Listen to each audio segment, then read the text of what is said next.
Buenas noches, bienvenidos a otra emisión de Filmoteca. ¿Cómo le va, Manes? Muy bien. Yo también. Seguimos en esta semana dedicada a próceres, porque, bueno, se está por conmemorar otro aniversario de la muerte de General San Martín, y entonces decidimos hacer una especie de cóctel de próceres. Buscando lo mejor, en un género que no es demasiado...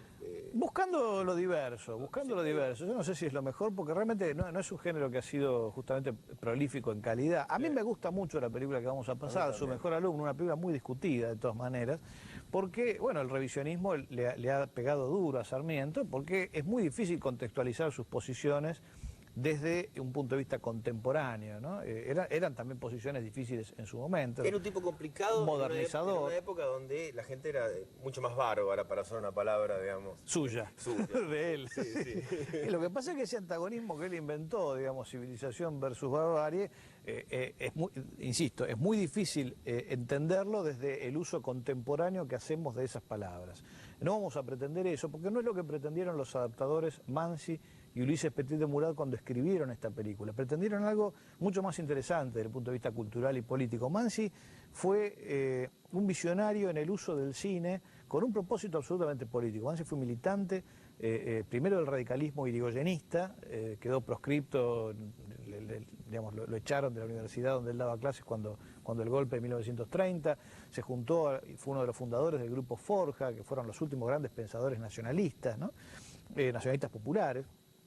Y Su mejor alumno fue concebida por él, aparte gran poeta del tango, pero ¿qué pasa? Cuando se lo biografía a Manzi, los tangueros solo rescatan los poemas suyos, y los políticos solamente hablan de la zona política que ha sido rescatada hace relativamente poco. Pero nadie mezcla todo, y todo su trabajo fue de orden político, básicamente, incluso su trabajo cultural. Y en este caso lo que hizo fue tomar al Sarmiento de la historia, de los libros de historia que se usan para enseñar en la secundaria y en la primaria. En la primera imagen está la higuera. Exactamente. Yo me acordé de la higuera del colegio. Y apropiarse de eso, porque está trabajando con un público que ya conoce a Sarmiento y tiene una imagen fija de Sarmiento. Entonces lo usa para su propio programa político, para lo que le conviene a él. Este es un Sarmiento antioligárquico, por ejemplo, que fue una de las posiciones de Sarmiento en algún momento de su vida. Sí. Pero acá, digamos, en uno de los primeros debates de la película aparece esta frase célebre de la oligarquía con olor a bosta. Eso me llamó muchísimo la atención. En 1944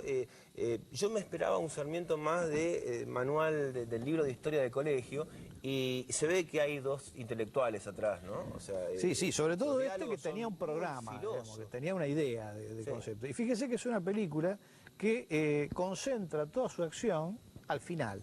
¿Por qué? Porque todo el resto es una sucesión de debates de ideas, ¿no? Sarmiento contra tal, Sarmiento contra cual, Sarmiento, y la relación con su hijo, ¿no? Que no es menor porque resuelve el Sarmiento ético también. No es solamente una cuestión de tipo familiar, ¿no?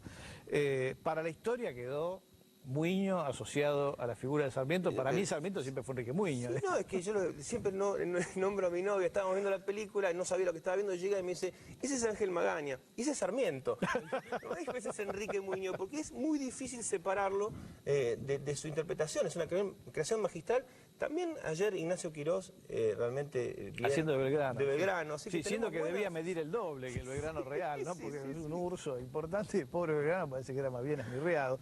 Pero bueno, sí, lo que logró Manzi justamente, que para mí es una conquista política, cualquier conquista cultural es una conquista política, es precisamente introducir a Sarmiento en la iconografía a través de Muiño, ¿no? Y darle una modernidad y hacerle decir lo que a él le parece. Sí, de hecho, lo volvió a usar en una película que se llama Escuela de Campeones, en donde Muiño hace una aparición otra vez de Sarmiento, ¿no? Es un gran... Sí, es notable también de esta película que es una representante de una de las mejores épocas de nuestro cine. Entonces, a diferencia de películas sobre próceres hechas más adelante, en un momento donde el cine había caído técnicamente, cuando empezó a trabajar en color, acá hay un trabajo de fotografía, de fundidos, ¿no? Sí, pero tengamos en cuenta que eso no era común en realidad en nuestro cine. Es la gran época del cine clásico, pero es una productora como no hubo otra, que es Artistas Argentinos Asociados, que se dedicaban a hacer una película por año, La Guerra Gaucha, esta película, y con este concepto de la historia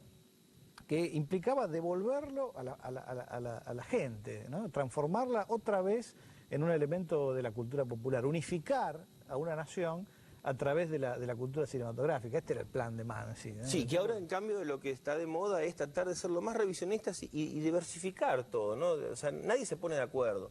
No, bueno, está bien, es otra época, es otro concepto de la historia. En aquel momento esto hacía falta hacer, y de hecho fue eficaz porque la película fue absolutamente masiva, la vio todo el mundo, como La Guerra Gaucha, como después Pampa Bárbara, y fueron de las pocas películas que se llegaron a hacer en nuestro país que se parecen a este gesto, ¿no?, de construir una épica nacional, una épica propia, para que podamos sentirnos con un pasado común, ¿no? Es decir, después se revisa el pasado, pero la sensación de tener algo que nos une en ese momento era muy importante, ¿no? Vamos a ver entonces Su mejor alumno, película de Lucas de Mare, escrita por Homero Mansi y Ulises Petit de Murat.